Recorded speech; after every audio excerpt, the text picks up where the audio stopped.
মানুষটন স্কুলের যে ঘটনাটা, সেনাবাহিনীরা অনেক লাশ গুম করে রাখছে এবং অনেক লাশ রাত্রে 2টায় অনেক লাশ উদ্ধার করছে, লাশ বের করে দিচ্ছে। এটা তো ঠিক না, কারণ প্রত্যেক বাবাদেরকে মাদেরকে তাদের লাশ হাতে দেওয়া দরকার, হাতে পুছিয়ে দেওয়া দরকার। এটা মনে করেন আমরা যে অবস্থা দেখছি যে বাচ্চারা অর্ধেক পুড়ে গেছে, কেউ একদম সাথে সাথে পুড়া সাইকার হয়ে গেছে।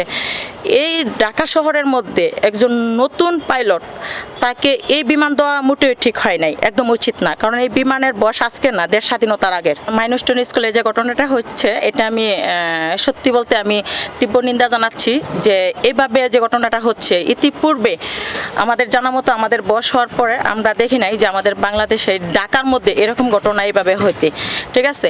এই ঘটনাটা হচ্ছে এইভাবে বাচ্চারা, ছোট ছোট বাচ্চারা যেভাবে ওরা মারা গেছে, মানে এটা সত্যি দুঃখজনক বিষয়। আমার কাছে অনেক কষ্ট লাগছে, কারণ আমি যখন এই ভিডিওটা দেখছি তখন অটোমেটিকলি আমার চোখের পানি চলে আসছে। আমি আজকে 2 দিন ধরে যখন এটা দেখি তখন আমি এটা নিয়ে কান্না করি, কারণ এটা একটা কষ্টকর বিষয়। একটা মা বাবা কিভাবে এটা সহ্য করতেছে, এটা দেখেন। বর্তমানে আজকে 5ই আগস্টের পরে আমাদের বাংলাদেশ যেভাবে চলতেছে, যেভাবে যাচ্ছে, 5ই আগস্টের পরে দেশটা একদম মানে ধ্বংস হয়ে যাচ্ছে।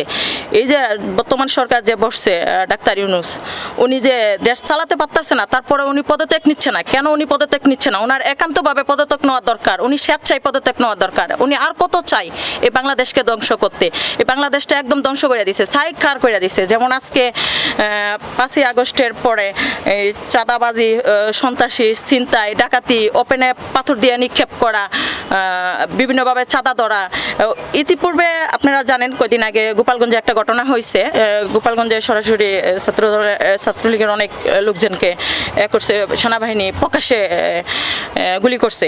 এবং এই ঘটনাটা দামাচাপা দেওয়ার জন্য ডক্টর ইউনূসের এবং এনসিপি যারা আছে ওদের পুরা সম্পূর্ণ পরিকল্পিতভাবে এটা করা, যাতে ওইটাকে থেমে রাখার জন্য, এটা তারা পরিকল্পিতভাবে করছে। এবং 3 বাহিনী নিয়ে এই ঘটনার আগের দিন, এই 21 তারিখের আগের দিন 3 বাহিনী নিয়ে এটা একটা বৈঠক বসাইছে, যাতে ওই ঘটনাটা কিভাবে চাপা দেওয়া যায়। এটা নিউজ প্রত্যেকেই জানে, অনেকেই জানে, কিন্তু বর্তমান যুগে কেউ মুখ খুলছে না এই বিষয়টা নিয়ে। এই জন্য আমি যারা মুখ না খুলছে তাদেরকে আমি তীব্র নিন্দা জানাচ্ছি।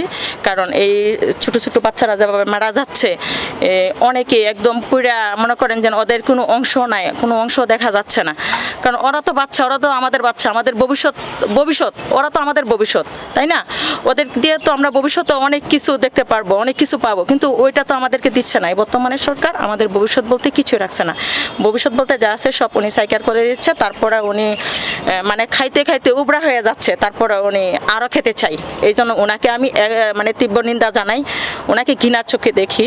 কারণ উনি যেসব ষড়যন্ত্র করে যাচ্ছে, প্রত্যেকটা ষড়যন্ত্র প্রত্যেক বাঙালি মানুষ আমরা সবাই জানি, কিন্তু আমরা কেউ মুখ খুলতে পারতাছি না, কেউ বলি না। কারণ এটা বলতে গেলেই আমরা বিভিন্নভাবে ফেসে যাচ্ছি, পুলিশের হাতে, নাহলে সেনাবাহিনীর হাতে।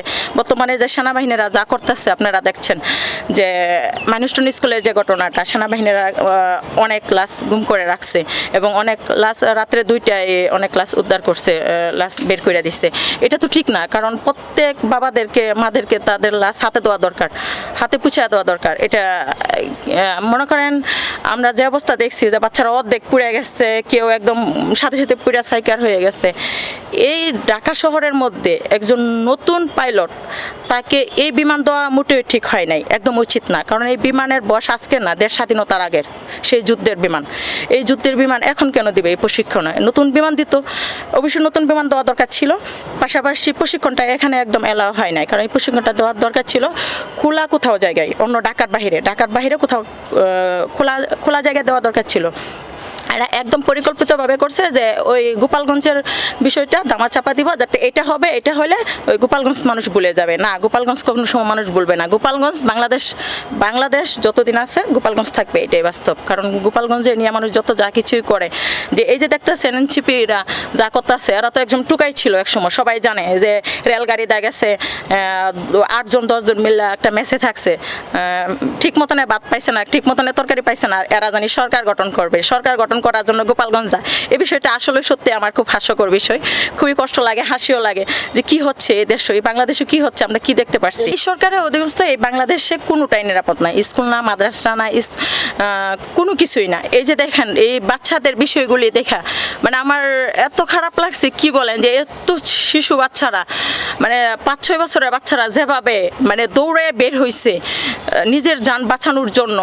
এবং আপনারা জানেন যে একজন ম্যাডাম সে নিজে 10 জন বাচ্চাকে বাঁচাইছে, সে নিজে মারা গেছে। আমি ওই ম্যাডামকে স্যালুট জানাই। এরকম ম্যাডাম আমাদের প্রত্যেক স্কুলে থাকার দরকার। এই মাইলস্টোন স্কুল আমাদের এই বাংলাদেশের মধ্যে একটা নামকরা স্কুল, কারণ এটার মধ্যে ইংলিশ এবং বাংলা দুভাষণ হয়, আমরা সবাই জানি। এবং এই স্কুল থেকে ইতিপূর্বে আমার অনেক আত্মীয় স্বজন স্কুল থেকে পড়াশোনা করে গেছে,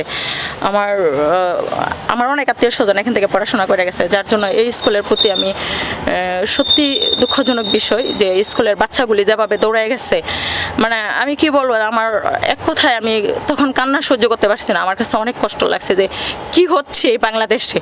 এই বাংলাদেশে আমরা কি দেখতে পাচ্ছি, অবশেষে একটা শিশু যে ওর নিশ্চিত নাই, ও থাকতে পারতেছে না দেশে সুস্থভাবে। আপনারা জানেন কিছুদিন আগে ঘটনা হচ্ছে, একাধিক ঘটনা হচ্ছে, দর্শন হচ্ছে, 6 বছর 7 বছরের বাচ্চারা দর্শন হচ্ছে। কেন ইতিপূর্বে কে 5 বছর 15 বছরে দেখছেন আপনারা এরকম কোনো ঘটনা হচ্ছে?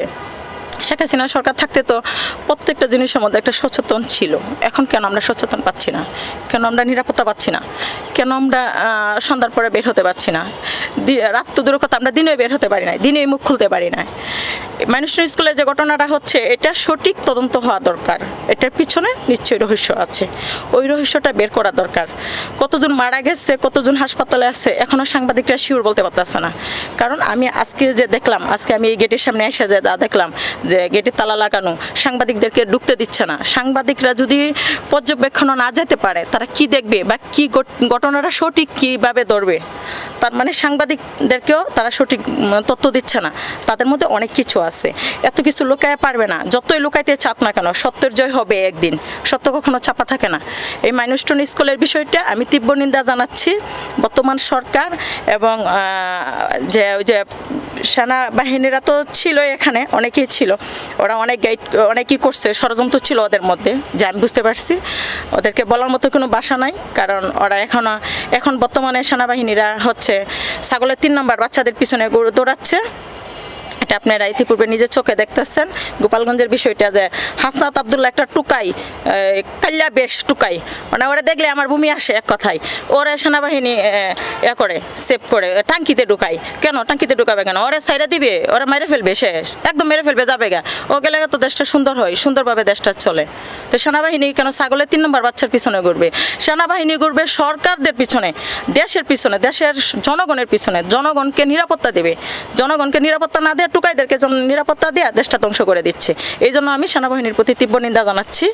আর বর্তমানে সরকারের প্রতি তো কোনো কথাই নেই, এটা তো অক্ষম একটা ব্যর্থতার সরকার। আমি এই সরকারের প্রতি মানে মনে হলে আমি নিজে হতাশ হয়ে যাই যে এটা কি আসলো আমাদের এই বাংলাদেশটা ধ্বংস, যা সুন্দর একটা সাজানো গুছানো একটা দেশ ছিল আমাদের, এই সাজানো গুছানো দেশটা আমাদের ধ্বংস করে দিচ্ছে। এবং ধ্বংস করার জন্য ও আসছে, অত চিন্তা নাই, অত চলে যাবে দেশের বাইরে, দেশের বাইরে অনেক কিছু আছে, দেশের বাইরে চলে যাবে। কিন্তু আমরা বাঙালি যারা আছি আমরা তো হাহাকার করে মরতে হবে, এছাড়া তো আর কোনো উপায় নেই। এক কথাই আমি বলবো যে মাইলস্টোন স্কুলের যে বিষয়টা, এটা সঠিক তদন্ত হওয়া দরকার। এটার পিছনে অনেক কিছু আছে, এই পিছনে যা কিছু আছে তা কিছু আপনারা সাংবাদিকরা তথ্য নেন, এটা যেভাবে হোক আপনারা এটা বের করে আনেন, এটার ভিতরে কি তথ্য আছে, কি আছে, গোপন কি আছে, এটা বের করেন, এটা নিয়ে আপনারা কাজ করেন। এই জন্য আপনাদের প্রতি আমি অত্যন্ত আমার অন্তরস্থল থেকে ভালোবাসা যে এই বিষয়টা আপনারা দেখবেন। এবং এই বাচ্চারা যে মারা গেছে ওদের প্রাণ কিন্তু ফিরে দেওয়ার মতো অবশ্যই আমি নিরাপত্তাহীনা নাই। এখন আমার তো নিরাপত্তা কোথায় পাবো? একটা পুরুষ মানুষ নিরাপত্তা পাচ্ছে না দেশে, একটা পুরুষকে ওপেনে জব করা হচ্ছে, পিটানো হচ্ছে, আবার দইরা মাইরা পুলিশের হাতে দৌড়ে দিচ্ছে অযথাই। আমতাজি নাম ধরে আওয়ামী লীগ, কেন 15 বছর তো সবাই আওয়ামী লীগ ছিল। এখন অনেকে বলে যে আমি বিএনপির অনেক বড় নেতা, এতদিন কোথায় ছিল? এতদিন তো আওয়ামী লীগের সাথেই একই সাথে চলছে, একই সাথে ব্যবসা বাণিজ্য করছে। তার মানে এতদিন সুবিধাবাদী নিচ্ছে আর এখন আওয়ামী লীগদেরকে ভাস দিচ্ছে, এটা ঠিক না। দল দুইটা থাকবে স্বাভাবিক, আওয়ামী লীগ বিএনপি দুইটা একটা দল, দল, আওয়ামী লীগ একটা দল, বিএনপি একটা দল, এত দুইটা দলই থাকবে। দল না থাকলে, প্রতিযোগিতা না থাকলে তো এখানে খেলার কোনো মজাই থাকে না। যেখানে প্রতিযোগিতা না থাকে এখানে কোনো মজাই থাকে না। প্রতিযোগিতা থাকবে, এটা স্বাভাবিক। যার যাকে ভালো লাগবে তাকে ভোট দেবে। যে যে সরকারের মধ্যে ভালো থাকে, সেবে থাকে, সে তাকে চাইবে, এটাই স্বাভাবিক। আমরা শেখ হাসিনা সরকার যখন ছিল, আমরা নিরাপত্তা ছিলাম, ভালো ছিলাম, আমাদের নারীদের একটা সম্মান ছিল। আর এখন আমাদের এই সম্মানটা নাই, আমরা নিরাপত্তা নাই এখন।